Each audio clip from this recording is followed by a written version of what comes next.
સાબરકાંઠાની સાબર ડેરીના નિયામક મંડળની એક બેઠક માટે આજે મતદાન યોજાયું। સાબર ડેરીએ સાબરકાંઠા અને અરવલ્લી જિલ્લાના લાખો પશુપાલકોને ખેડૂતોની જીવાદોરી છે, જેના નિયામક મંડળની ટર્મ માર્ચ મહિનામાં પૂર્ણ થતી હોય।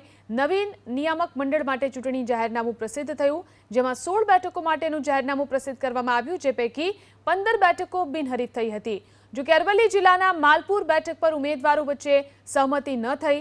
બાયડના પૂર્વ ધારાસભ્ય અને કોંગ્રેસના કાર્યકર્તા જશુભાઈ પટેલે ઉમેદવારી નોંધાવી, જેથી માલપુર બેઠક પર જંગ જામ્યો છે। બંને જિલ્લાના 911 મતદારો સાંજે 5 વાગ્યા સુધી મતદાન કરશે અને આવતીકાલે મતગણતરી હાથ ધરવામાં આવશે। સાબર ડેરીના નિયામક મંડળની ચૂંટણી સંદર્ભે અલગ અલગ 16 ઝોનમાંથી ઉમેદવારી પત્રો મંગાવવામાં આવેલા હતા। તારીખ 29/2 ઉમેદવારી પત્રો પાછા ખેંચવાની છેલ્લી તારીખ હતી અને પ્રથમ તારીખે હરીફ ઉમેદવારની યાદી પ્રસિદ્ધ થઈ છે। એ પૈકી 16 ઝોન પૈકી 15 ઝોન છે એ બિનહરીફ થયેલા છે અને માત્ર એક ઝોન માલપુરમાં ઇલેક્શન પ્રક્રિયા થવાની હતી। આજે મતદાનની પ્રક્રિયા સાબર ડેરી ખાતે હોલમાં શરૂ કરવામાં આવી છે।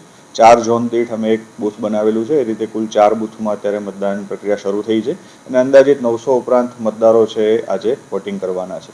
આજે વોટિંગ પતી જશે પછી અમે જે ઇલેક્શન મટીરિયલ છે સીઝ કરી દઈશું અને આવતીકાલે સવારે 9 વાગ્યાથી આ જ સ્થળે મતગણતરીની પ્રક્રિયા શરૂ કરવામાં આવનાર છે। કે સહકારી માળખામાં પ્રથમ વખત આ મત આપવાનો જ્યારે મને લાભ મળ્યો છે, ત્યારે આવનારા દિવસોની અંદર એવું ચોક્કસથી કહી શકીશ કે સાબર ડેરીની અંદર ખૂબ સારા સુધારા આવવાના છે। માનનીય વડાપ્રધાન નરેન્દ્રભાઈ મોદી સાહેબ અને અમિતભાઈ શાહ સાહેબે જે સહકારી માળખું હાથમાં લીધું છે, ત્યારથી અવનવા નિયમો અને અવનવા પશુપાલકો માટેના ફાયદા ચોક્કસથી દેખાઈ રહ્યા છે અને હસમુખ પટેલની જીત આવતીકાલે નિશ્ચિત છે એવું સંપૂર્ણપણે અમને લાગી રહ્યું છે।